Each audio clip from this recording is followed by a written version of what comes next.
The Strike at Putney by L M Montgomery.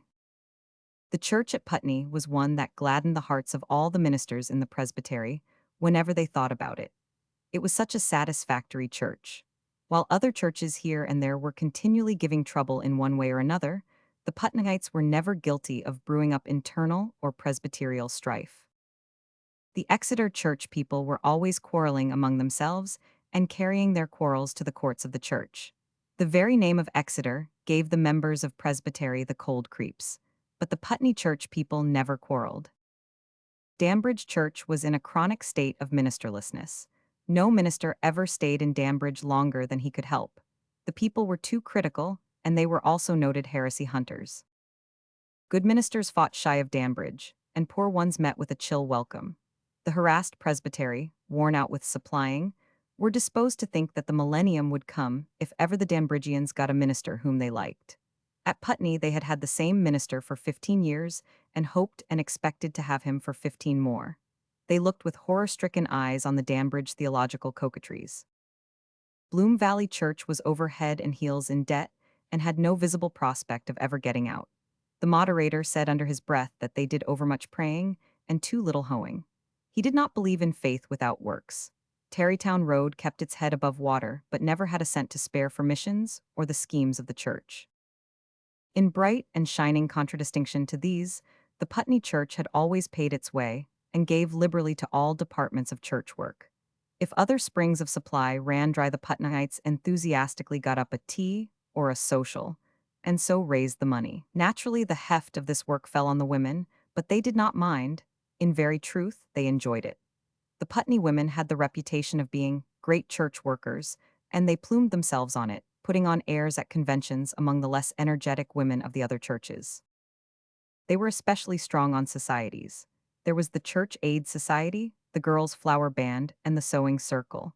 There was a mission band and a helping hand among the children. And finally, there was the Women's Foreign Mission Auxiliary, out of which the whole trouble grew, which convulsed the church at Putney for a brief time, and furnished a standing joke in presbyterial circles for years afterwards. To this day, ministers and elders tell the story of the Putney church strike with sparkling eyes and subdued chuckles. It never grows old or stale. But the Putney elders are an exception. They never laugh at it. They never refer to it.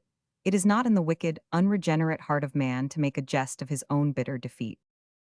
It was in June that the secretary of the Putney W.F.M. Auxiliary wrote to a noted returned missionary who was touring the country, asking her to give an address on mission work before their society. Mrs. Cotterill wrote back saying that her brief time was so taken up already that she found it hard to make any further engagements. But she could not refuse the Putney people, who were so well and favorably known in mission circles for their perennial interest and liberality. So, although she could not come on the date requested, she would, if acceptable, come the following Sunday. This suited the Putney Auxiliary very well. On the Sunday referred to there was to be no evening service in the church owing to Mr. Sinclair's absence. They therefore appointed the missionary meeting for that night and made arrangements to hold it in the church itself, as the classroom was too small for the expected audience. Then the thunderbolt descended on the WFMA of Putney from a clear sky. The elders of the church rose up to a man and declared that no woman should occupy the pulpit of the Putney church. It was in direct contravention to the teachings of St. Paul. To make matters worse, Mr. Sinclair declared himself on the elders' side. He said that he could not conscientiously give his consent to a woman occupying his pulpit, even when that woman was Mrs. Cotterill and her subject foreign missions. The members of the auxiliary were aghast. They called a meeting extraordinary in the classroom and, discarding all forms and ceremonies in their wrath, talked their indignation out. Out of doors, the world basked in June sunshine and preened itself in blossom. The birds sang and chirped in the lichened maples that cupped the little church inn, and peace was over all the Putney Valley. Inside the classroom, disgusted women buzzed like angry bees. "What on earth are we to do?" sighed the secretary plaintively. Mary Kilburn was always plaintive. She sat on the steps of the platform, being too wrought up in her mind to sit in her chair at the desk, and her thin, faded little face was twisted with anxiety. "All the arrangements are made, and Mrs. Cotterill is coming on the 10th. How can we tell her that the men won't let her speak?" There was never anything like this in Putney Church before, groaned Mrs. Elder Knox. It was Andrew McKittrick put them up to it. I always said that man would make trouble here yet, ever since he moved to Putney from Danbridge. I've talked and argued with Thomas until I'm dumb, but he is as set as a rock. I don't see what business the men have to interfere with us anyhow, said her daughter Lucy, who was sitting on one of the windowsills. We don't meddle with them, I'm sure, as if Mrs. Cotterill would contaminate the pulpit. One would think we were still in the dark ages, said Frances Spenslow sharply. Frances was the Putney schoolteacher. Her father was one of the recalcitrant elders, and Frances felt it bitterly, all the more that she had tried to argue with him and had been sat upon as a child who couldn't understand. I'm more surprised at Mr. Sinclair than at the elders, said Mrs. Abner Keach, fanning herself vigorously. Elders are subject to queer spells periodically. They think they assert their authority that way. But Mr. Sinclair has always seemed so liberal and broad-minded. You never can tell what crotchet an old bachelor will take into his head, said Alethea Craig bitingly. The others nodded agreement. Mr. Sinclair's inveterate celibacy was a standing grievance with the Putney women. If he had a wife who could be our president, this would never have happened, I warrant you, said Mrs. King sagely. But what are we going to do, ladies? Said Mrs. Robbins briskly. Mrs. Robbins was the president. She was a big, bustling woman with clear blue eyes and crisp, incisive ways. Hitherto she had held her peace. They must talk themselves out before they can get down to business. She had reflected sagely, but she thought the time had now come to speak. You know, she went on, we can talk and rage against the men all day if we like. They are not trying to prevent us. But that will do no good. Here's Mrs. Cotterill invited and all the neighboring auxiliaries notified, and the men won't let us have the church. The point is, how are we going to get out of the scrape? A helpless silence descended upon the classroom. The eyes of every woman present turned to Myra Wilson. Everyone could talk, but when it came to action, they had a fashion of turning to Myra. She had a reputation for cleverness and originality. She never talked much. So far today she had not said a word. She was sitting on the sill of the window across from Lucy Knox. She swung her hat on her knee, and loose, moist rings of dark hair curled around her dark, alert face. There was a sparkle in her gray eyes that boded ill to the men who were peaceably pursuing their avocations, rashly indifferent to what the women might be saying in the maple-shaded classroom. Have you any suggestion to make, Miss Wilson? Said Mrs. Robbins, with a return to her official voice and manner. Myra put her long, slender index finger to her chin. I think, she said decidedly, that we must strike. When Elder Knox went in to tea that evening, he glanced somewhat apprehensively at his wife. They had had an altercation before she went to the meeting, and he supposed she had talked herself into another rage while there. But Mrs. Knox was placid and smiling. She had made his favorite soda biscuits for him, and inquired amiably after his progress in hoeing turnips in the southeast meadow. She made, however, no reference to the auxiliary meeting, and when the biscuits and the maple syrup and 2 cups of matchless tea had nerved the elder up, his curiosity got the better of his prudence. For even elders are human and curiosity knows no gender, and he asked what they had done at the meeting. We poor men have been shaking in our shoes, he said facetiously. Were you? Mrs. Knox's voice was calm and faintly amused. Well, you didn't need to. We talked the matter over very quietly, and came to the conclusion that the session knew best and that women hadn't any right to interfere in church business at all. Lucy Knox turned her head away to hide a smile. The elder beamed. He was a peace-loving man and disliked ructions of any sort and domestic ones in particular. Since the decision of the session, Mrs. Knox had made his life a burden to him. He did not understand her sudden change of base, but he accepted it very thankfully. That's right, he said heartily. I'm glad to hear you coming out so sensible, Maria. I was afraid you'd work yourselves up at that meeting and let Myra Wilson or Alethea Craig put you up to some foolishness or other. Well, I guess I'll jog down to the corner this evening and order that barrel of pastry flour you want. Oh, you needn't, said Mrs. Knox indifferently. We won't be needing it now. Not needing it, but I thought you said you had to have some to bake for the social week after next. There isn't going to be any social. Not any social. Elder Knox stared perplexedly at his wife. A month previously, the Putney church had been recarpeted, and they still owed $50 for it. This, the women declared, they would speedily pay off by a big cake and ice cream social in the hall. Mrs. Knox had been one of the foremost promoters of the enterprise. Not any social? Repeated the elder again. Then how is the money for the carpet to be got, and why isn't there going to be a social? The men can get the money somehow, I suppose, said Mrs. Knox. As for the social, why, of course, if women aren't good enough to speak in church, they are not good enough to work for it either. Lucy, dear, will you pass me the cookies? Lucy, dear, passed the cookies and then rose abruptly and left the table. Her father's face was too much for her. What confounded nonsense is this? Demanded the elder explosively. Mrs. Knox opened her mellow brown eyes widely, as if in amazement at her husband's tone.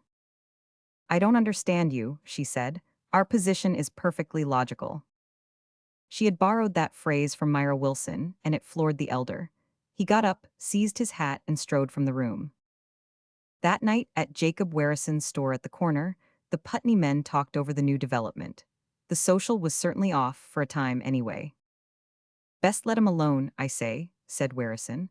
They're mad at us now and doing this to pay us out, but they'll cool down later on and we'll have the social all right. But if they don't, said Andrew McKittrick gloomily, who is going to pay for that carpet? This was an unpleasant question. The others shirked it. I was always opposed to this action of the session, said Alec Craig. It wouldn't have hurt to have let the woman speak. Tisn't as if it was a regular sermon. The session knew best, said Andrew sharply. And the minister, you're not going to set your opinion up against his, are you, Craig? Didn't know they taught such reverence for ministers in Dambridge. Retorted Craig with a laugh. Best let 'em alone, as Werrison says, said Abner Keach. Don't see what else we can do, said John Wilson shortly. On Sunday morning, the men were conscious of a bare, deserted appearance in the church. Mr. Sinclair perceived it himself. After some inward wondering, he concluded that it was because there were no flowers anywhere. The table before the pulpit was bare. On the organ, a vase held a sorry, faded bouquet left over from the previous week. The floor was unswept. Dust lay thickly on the pulpit Bible, the choir chairs, and the pew backs. This church looks disgraceful, said John Robbins in an angry undertone to his daughter Polly, who was president of the flower band. What in the name of common sense is the good of your flower banders if you can't keep the place looking decent? There is no flower band now, father, whispered Polly in turn. We've disbanded. Women haven't any business to meddle in church matters. You know the session said so. It was well for Polly that she was too big to have her ears boxed. Even so, it might not have saved her if they had been anywhere else than in church. Meanwhile, the men who were sitting in the choir, 3 basses and 2 tenors, were beginning to dimly suspect that there was something amiss here too. Where were the sopranos and the altos?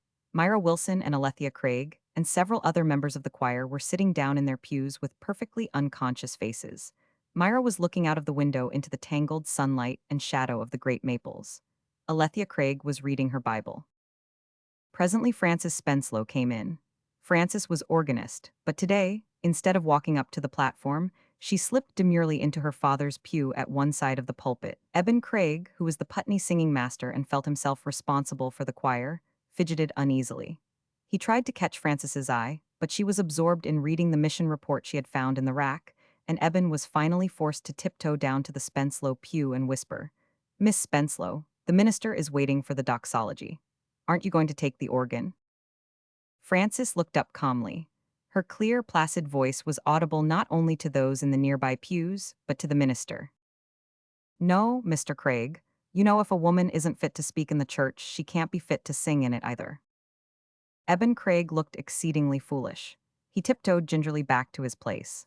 The minister, with an unusual flush on his thin, ascetic face, rose suddenly and gave out the opening hymn.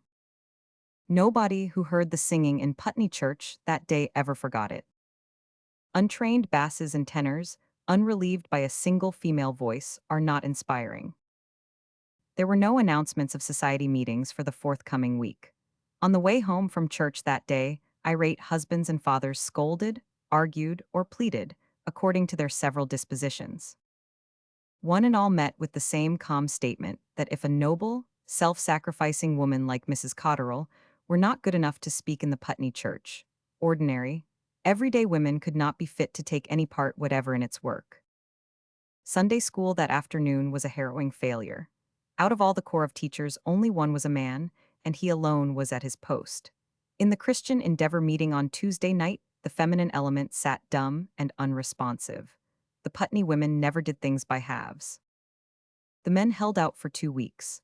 At the end of that time, they happened to meet at the manse and talked the matter over with the harassed minister. Elder Knox said gloomily, "It's this way. Nothing can move them women, I know, for I've tried. My authority has been set at naught in my own household, and I'm laughed at if I show my face in any of the other settlements." The Sunday school superintendent said the Sunday school was going to rack and ruin, also the Christian Endeavor. The condition of the church for dust was something scandalous, and strangers were making a mockery of the singing. And the carpet had to be paid for. He supposed they would have to let the women have their own way. The next Sunday evening, after service, Mr. Sinclair arose hesitatingly. His face was flushed, and Alethea Craig always declared that he looked just plain everyday cross. He announced briefly that the session after due deliberation had concluded that Mrs. Cotterill might occupy the pulpit on the evening appointed for her address. The women all over the church smiled broadly. Frances Spenslow got up and went to the organ stool. The singing in the last hymn was good and hearty.